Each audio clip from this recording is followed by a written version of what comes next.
I had always prided myself on being a dedicated, perhaps even exemplary employee, a woman who found a quiet, profound satisfaction in a job well done in the meticulous execution of her responsibilities, in the collaborative spirit that I believed was the bedrock of any successful team.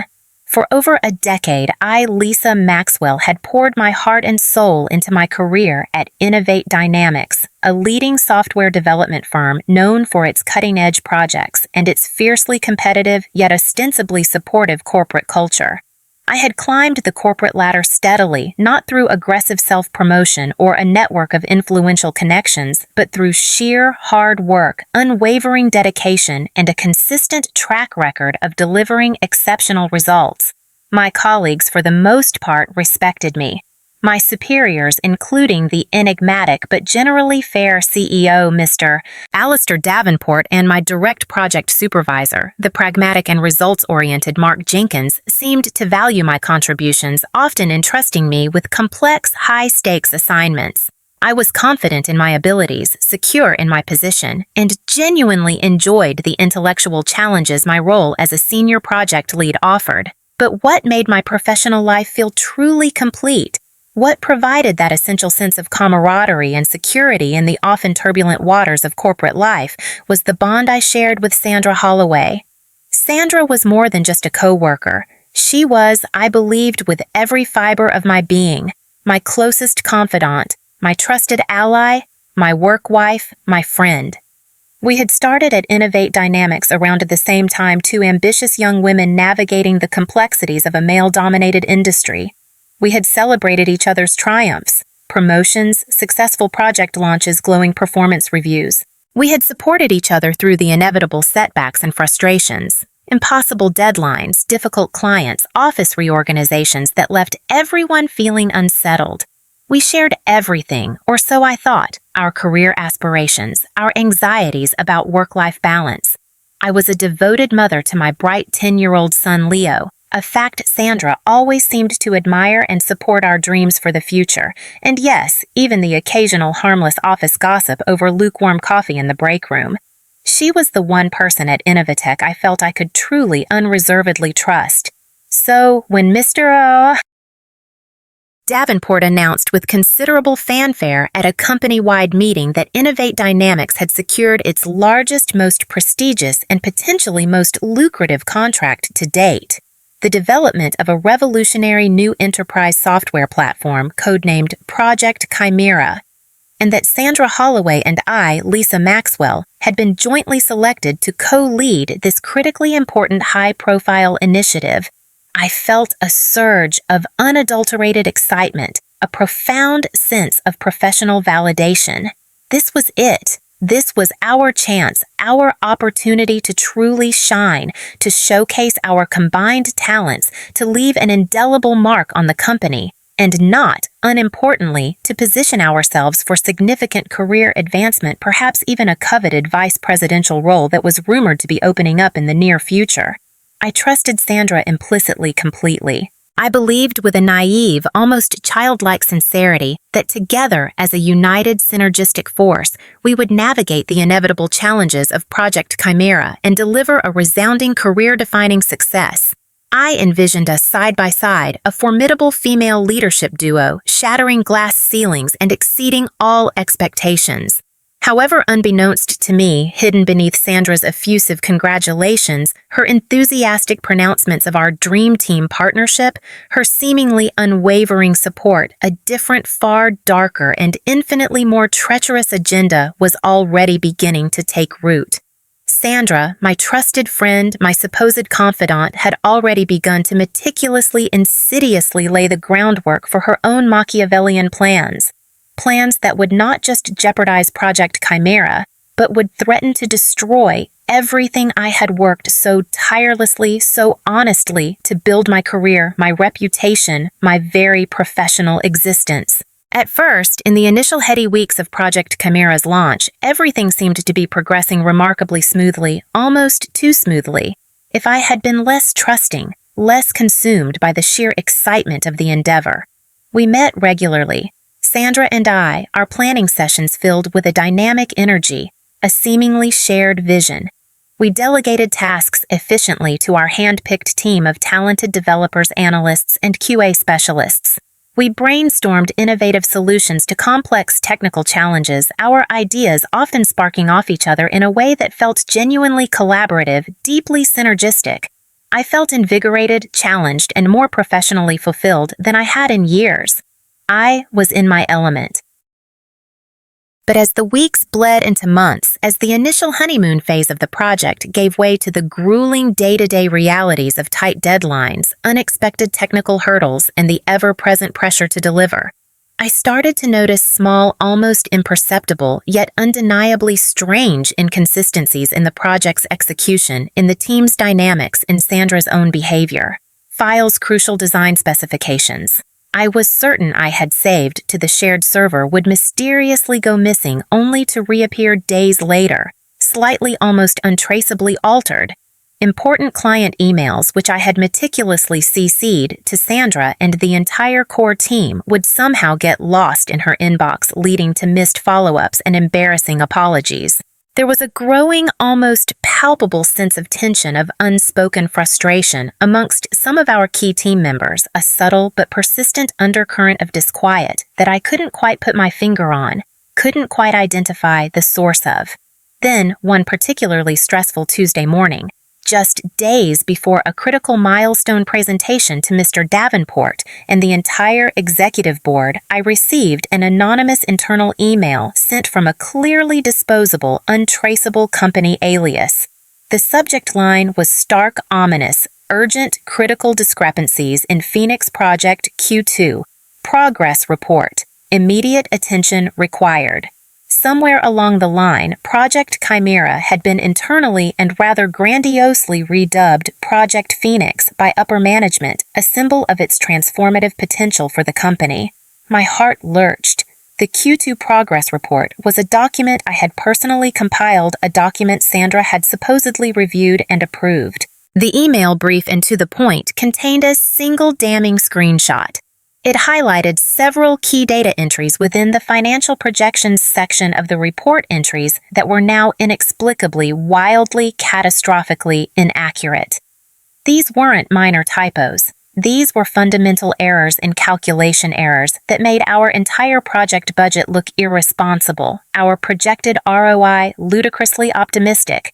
And the anonymous sender had helpfully pointed out the digital audit trail for those specific erroneous alterations, clearly, undeniably traced back to a user login associated with my department.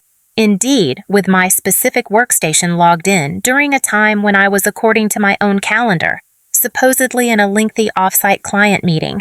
I stared at the screen, a cold, sickening dread washing over me. I was stunned, speechless.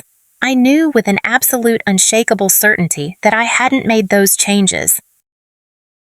I hadn't even accessed that section of the report during the time frame indicated. My financial projections had been meticulous, conservative, double-checked, triple-checked. But who then had made these devastating alterations, and why? For God's sake, why was it being so deliberately, so maliciously pinned on me? The perfect setup was beginning to reveal its ugly, treacherous face. I couldn't shake the profound, sickening feeling that something was deeply, fundamentally wrong, not just with the Phoenix Project report, but with the very fabric of trust I had so naively woven around myself at Innovate Dynamics. The accusations implied by that anonymous email, the damning, albeit I was certain fabricated evidence of the altered data entries, felt like a cold, deliberate slap in the face, a betrayal so profound it left me breathless. I had always been meticulous, almost obsessively so, with my work, particularly with anything involving financial data or client-facing reports. My reputation for accuracy, for integrity, was sacrosanct. But the more I frantically, desperately dug into the situation, the more suspicious, the more insidious things became.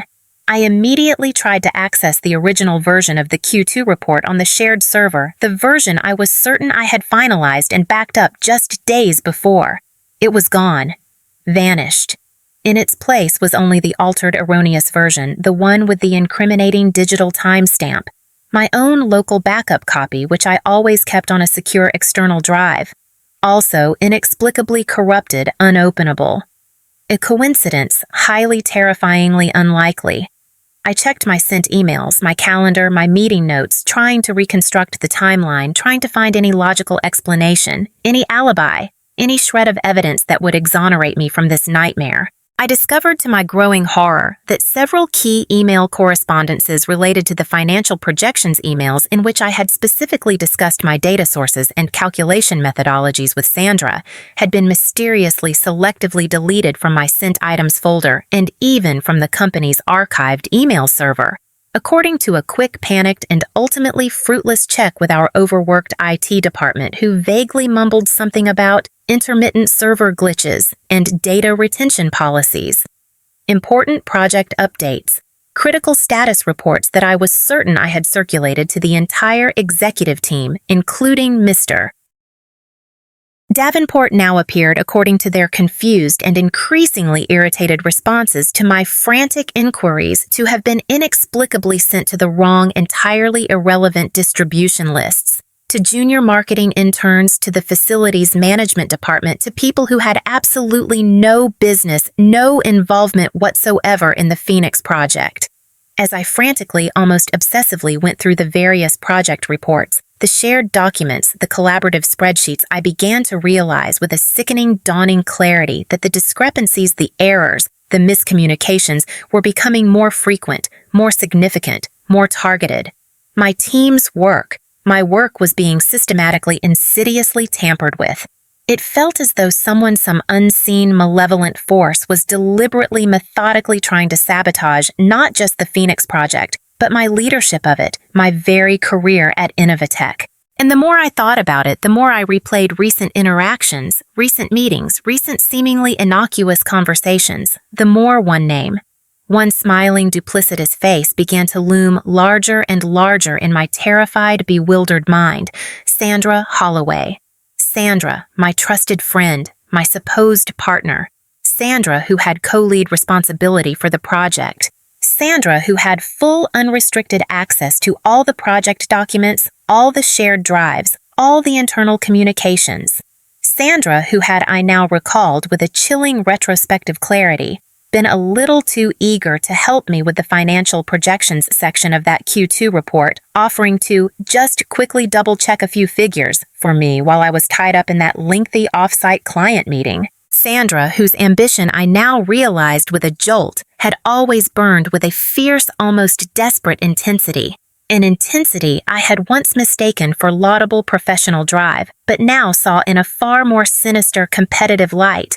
Could my best friend, my confidant, be capable of such a profound, such a calculated, such a devastating betrayal?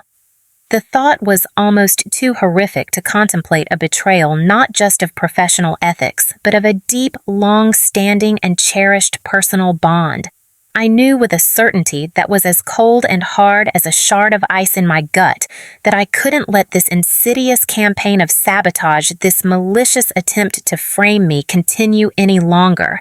I had to find out who was truly behind this and why, and I had to do it fast before my career, my reputation, everything I had worked so tirelessly to build was irrevocably, unjustly destroyed. The fight for my professional life and for the truth had just begun, and the stakes could not have been higher. Determined to clear my name, and more importantly, to unmask the real culprit behind this insidious campaign of sabotage, I began my own quiet, desperate, and increasingly clandestine investigation. I knew I couldn't afford to make any overt moves, couldn't risk alerting Sandra if she was indeed the perpetrator or anyone else who might be involved that I was on to them. I had to be methodical, discreet, almost invisible. I started by meticulously, almost obsessively re-examining every digital footprint I could access. The company's shared server logs, which as a senior project lead, I still had limited, albeit not administrative access to the version history of every critical project file, the metadata associated with every email and document. I was looking for patterns, for anomalies, for any digital breadcrumb, however small that might lead me to the truth. I spent my lunch breaks and many long sleepless nights after Tom and Leo were asleep, hunched over my home computer, my eyes straining in the dim light, my mind racing, sifting through mountains of data, feeling like a digital archaeologist trying to reconstruct a shattered, deceitful past. I also began to quietly, cautiously speak to other members of our Phoenix Project team, individuals I felt I could trust, or at least individuals who seemed to have no obvious allegiance to Sandra. I didn't voice my suspicions directly, not yet. Instead, I asked vague, open-ended questions about their recent experiences on the project, about any unusual incidents or directives they might have encountered, about the general team morale. It was a delicate, almost dangerous task. Everyone was on edge, the pressure of the project compounded by the recent scandal surrounding the Q2 report, and my subsequent, though not yet official, sidelining from direct oversight of the financial components. People were hesitant to speak openly, fearful of saying the wrong thing, of being perceived as disloyal, of inadvertently implicating themselves or others. But slowly, painstakingly, a few key corroborating pieces of information began to emerge. One of our lead developers, a quiet, brilliant, and intensely observant young man named Jason, who had always struck me as being scrupulously honest, reluctantly mentioned, after I gently pressed him about some inconsistencies in a recent code deployment, that he had indeed seen Sandra Holloway acting somewhat suspiciously around the time the critical project data for the Q2 report had allegedly been altered. He recounted, his brow furrowed with a mixture of confusion and concern, that Sandra had been spending an unusual amount of extra time at the office late at night, often long after everyone else, including myself, had gone home. He had seen her on more than one occasion working intently at my temporarily vacant workstation. I had been off-site at that client meeting. He remembered me mentioning her demeanor. Furtive, almost secretive, quickly minimizing her screen whenever anyone unexpectedly walked by. He hadn't thought much of it at the time. He confessed assuming she was just being particularly diligent, or perhaps covering for me in my absence. But now, in light of the accusations against me, her late-night activities, her presence at my computer seemed deeply unsettling.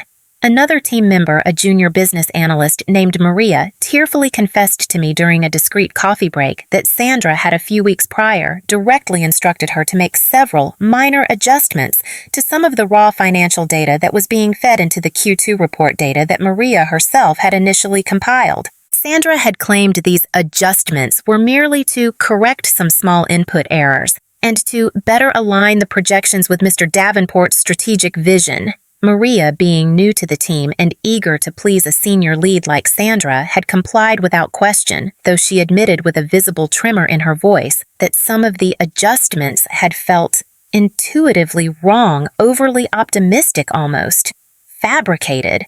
She hadn't dared to question Sandra directly at the time, fearing it would make her look incompetent or insubordinate.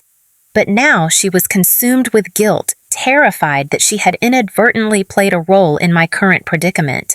My heart sank as I connected these horrifying dots. Jason's account of Sandra's late-night clandestine activities at my workstation, Maria's tearful confession of being pressured to alter raw data, the corrupted backup files, the deleted emails, the conveniently timed anonymous tip-off. The more I dug, the clearer, the more sickeningly undeniable it became. Sandra Holloway, my trusted friend, my supposed partner, had been meticulously, systematically, and maliciously manipulating the Phoenix Project from behind the scenes, deliberately planting false evidence, sabotaging my work. All with the clear, calculated intent of framing me for critical errors, of destroying my credibility, of ultimately, I now realized with a chilling certainty, usurping my leadership role on this career-defining project, and perhaps even angling for that coveted vice presidential position herself. The depth of her betrayal, the sheer cold-blooded premeditation of her actions was almost too monstrous to comprehend. I wasn't going to let this insidious, career-destroying sabotage slide. Not for a second longer. Armed with Jason's and Maria's courageous if reluctant testimonies, which I carefully with their permission documented in signed, dated affidavits with the digital breadcrumbs I had managed to uncover from the server logs, and with a new, unshakable and righteous fury fueling my every move, I knew I had to expose Sandra's treachery, not just to clear my own name, but to protect the integrity of the Phoenix Project, to safeguard the careers of my other dedicated team members who were also unknowingly victims of her manipulative games, and to ensure that Sandra Holloway faced the full, unmitigated consequences of her despicable actions. The quiet investigation was over.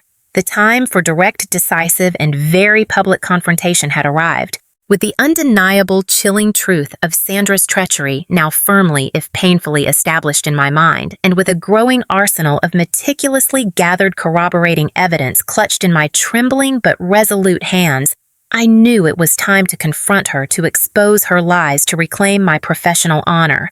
But I also knew, with a pragmatism born of years in the corporate trenches, that a direct emotional one-on-one confrontation with a manipulator as skilled and duplicitous as Sandra would likely be futile, even counterproductive.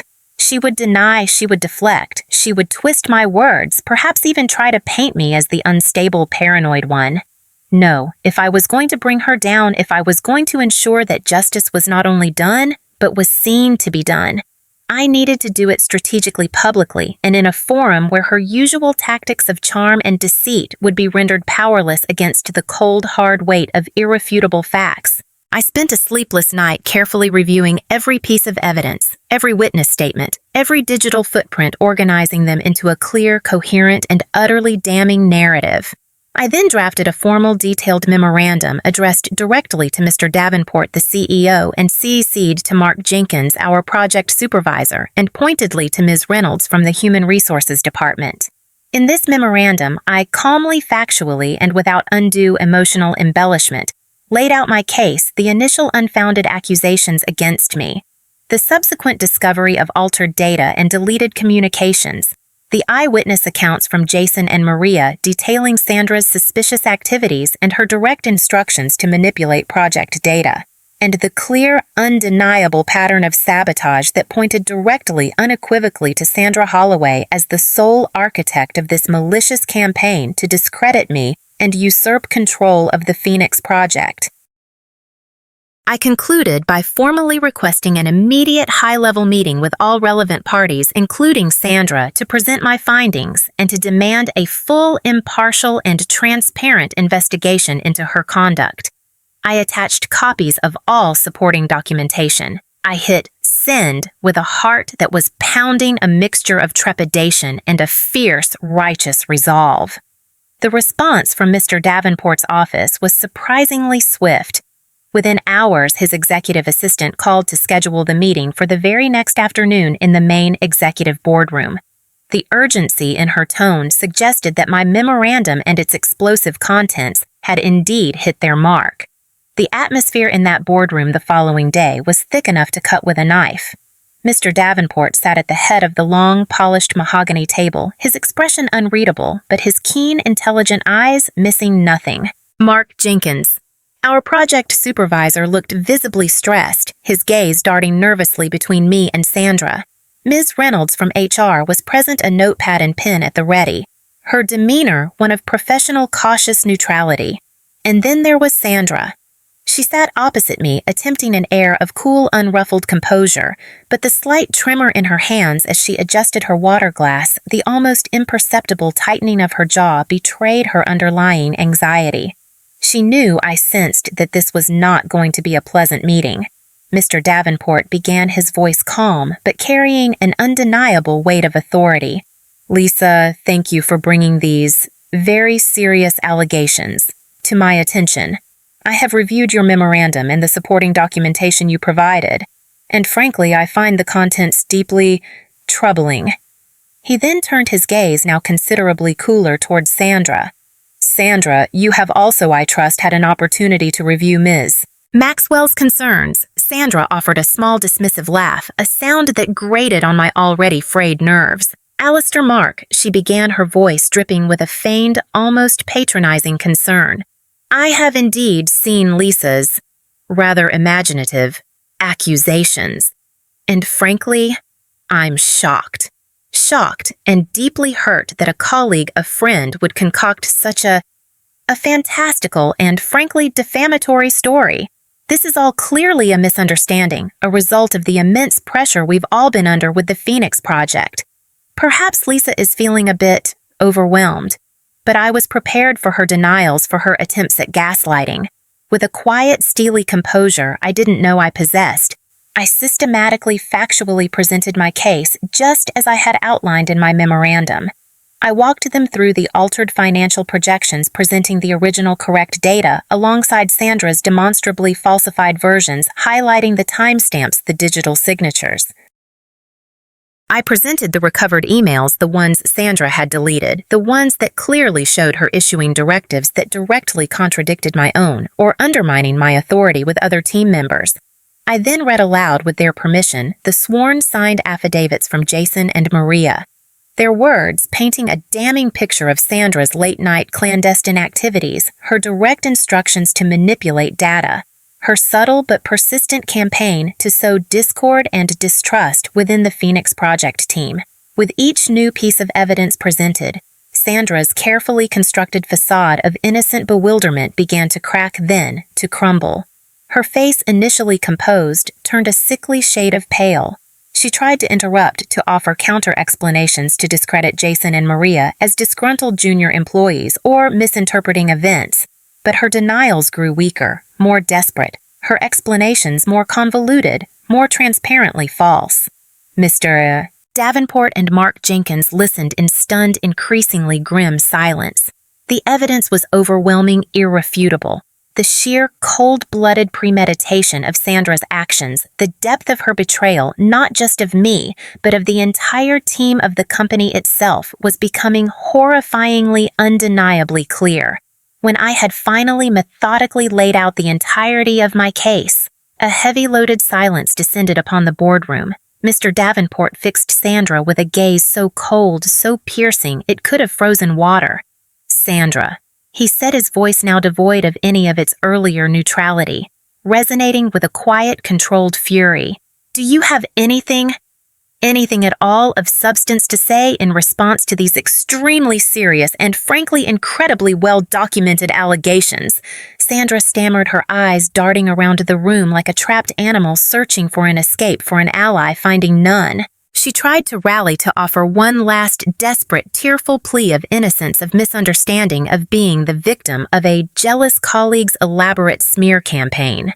But her words rang hollow, unconvincing, pathetic. The truth, in all its ugly, undeniable detail, had finally, irrevocably been exposed. The immediate aftermath of that explosive boardroom confrontation was swift and decisive. Mr. Davenport, a man not known for tolerating incompetence, let alone outright treachery, acted with a speed and severity that, while shocking to some, was immensely, profoundly validating for me. Sandra Holloway was immediately placed on administrative leave, escorted from the building by security, her access to all company systems revoked pending the outcome of a formal and now officially sanctioned internal investigation to be conducted by an external independent HR consultancy. The subsequent investigation, as expected, merely served to confirm in even greater, more damning detail what I had already painstakingly uncovered. They found further evidence of Sandra's systematic manipulation of project data, her attempts to sabotage other colleagues she perceived as rivals, even a history of embellishing her own accomplishments on past performance reviews. Her carefully constructed career at Innovate Dynamics, built on a foundation of charm, deceit, and the exploitation of others' trust, had imploded in the most spectacular and public fashion. 2 weeks later, Sandra Holloway was officially terminated from Innovate Dynamics for gross misconduct, breach of trust, and actions detrimental to the company's interests. She was escorted out of the office for the final time, no longer the charming, influential executive, but a disgraced, unemployed pariah, her once bright career prospects, I had no doubt, in tatters. She was, I heard through the office grapevine, also facing the potential of a civil lawsuit from Innovate Dynamics to recover damages related to the Phoenix Project delays and the resources wasted due to her sabotage, though I chose not to be privy to those further developments. My battle was won. My own reputation within the company was not just cleared, it was in a strange, almost ironic way significantly enhanced. Mr. Davenport and Mark Jenkins both offered me their profound, sincere apologies for the initial mistaken rush to judgment, for the distress and uncertainty I had been forced to endure. I was immediately reinstated as the sole, undisputed lead on the Phoenix project, with the full, unequivocal backing and resources of the company behind me. The entire team, now free from Sandra's divisive, manipulative influence, rallied around me with a new, energized sense of purpose and loyalty. We worked tirelessly, collaboratively, and with a renewed passion to get the project back on track to undo the damage Sandra had wrought. The experience, though undeniably one of the most painful and challenging of my professional life, taught me invaluable, if hard-won, lessons. It taught me about the insidious nature of workplace jealousy, about the importance of vigilance, even in seemingly trusting relationships. It taught me about the critical need to document everything, to trust my instincts, and to never, ever underestimate my own strength, my own resilience, my own capacity to fight for what is right, even when the odds seem insurmountably stacked against me. I didn't revel in Sandra's downfall. There was no true joy in witnessing the destruction of someone I had once considered a dear friend, however much she had betrayed that friendship. But there was a profound, quiet satisfaction in seeing justice prevail, in knowing that truth, when pursued with courage and determination, can indeed triumph over deceit and manipulation. The Phoenix Project, under my now unassailed leadership, was eventually launched to great acclaim, exceeding all initial expectations, becoming one of Innovate Dynamics' most successful and profitable ventures to date. And I, Lisa Maxwell, the woman who had been so cruelly set up, so maliciously targeted, not only saved my career, but emerged from the ashes of that betrayal stronger, wiser, and more respected than ever before. My journey was a testament, I hoped, not just to my own resilience, but to the enduring power of integrity, the importance of fighting for your truth, and the ultimate undeniable fact that no one, absolutely, no one has the right to steal your hard-earned success, to tarnish your good name, or to extinguish your professional flame. And sometimes the best, most satisfying revenge is not a bitter act of retaliation, but the quiet, undeniable, and resounding triumph of simply succeeding, of thriving in the face of adversity on your own well-earned, unimpeachable terms.